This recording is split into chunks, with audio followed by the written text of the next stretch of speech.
Bir kuni payg'ambarimiz sollallohu alayhi vasallamning huzurlaridan bir kishi o'tib qoldi.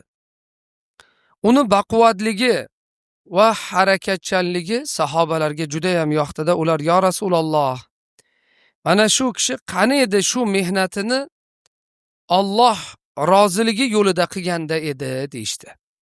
Chunki u bozorga chiqib ketdi-da, tirikchilik qilaman deb.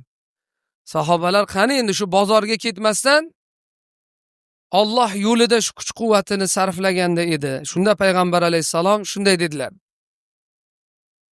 "In kana kharaja yas'a ala waladihi sigaran fa huwa fi sabilillah."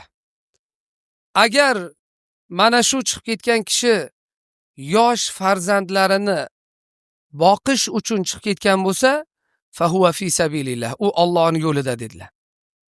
Qarang. Yosh bolasi bo'lsa, shu bolamga bir yegulik olib kelay degan maqsadda chiqib ketgan bo'lsa, fa huwa fi sabilillah, Allohning yo'lida dedilar.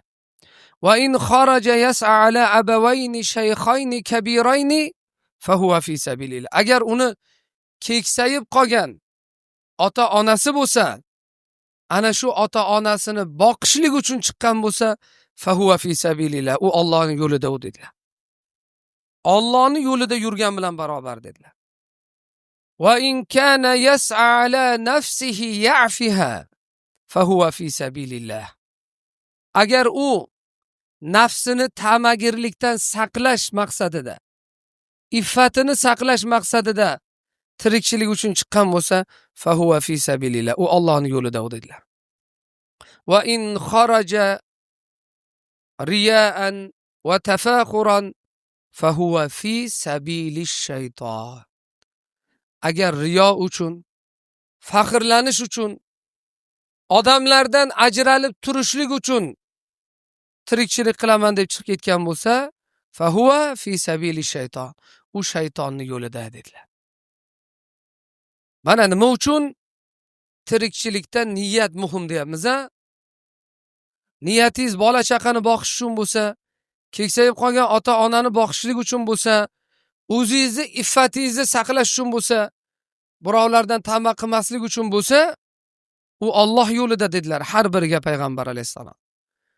Lekin o'sha qimmatroq mashina olay, o'sha mashinada boshqalarni mensimasdan yurish bo'lsa, qimmat kiyim kiyib o'zgalardan o'zini ustun qo'yish maqsadida bo'lsa, fa huwa fi sabilish shayton.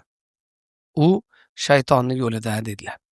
Mana demak, tirikchilikda azizlar niyatimizni to'g'ri qilib olishimiz kerak ekan. Ayniqsa yoshlar.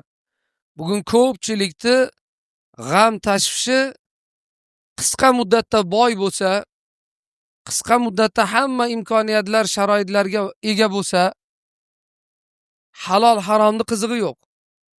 Nima qilib bo'lsa ham pul topish, dard shu bo'lib qoldi. Mana shu yerda niyatni o'zi ketdi. Endi uni har bir harakatiga savob emas, balki gunoh olishi mumkin. Chunki unday inson tez boyiyman degan maqsaddagi inson halol haromga qaramaydi. Natijada birovni haqqini yeb qo'yadi. Tarozidan urib qo'yadi. Yo bir tovarini o'tkazish uchun yolg'on ishlatib qo'yadi.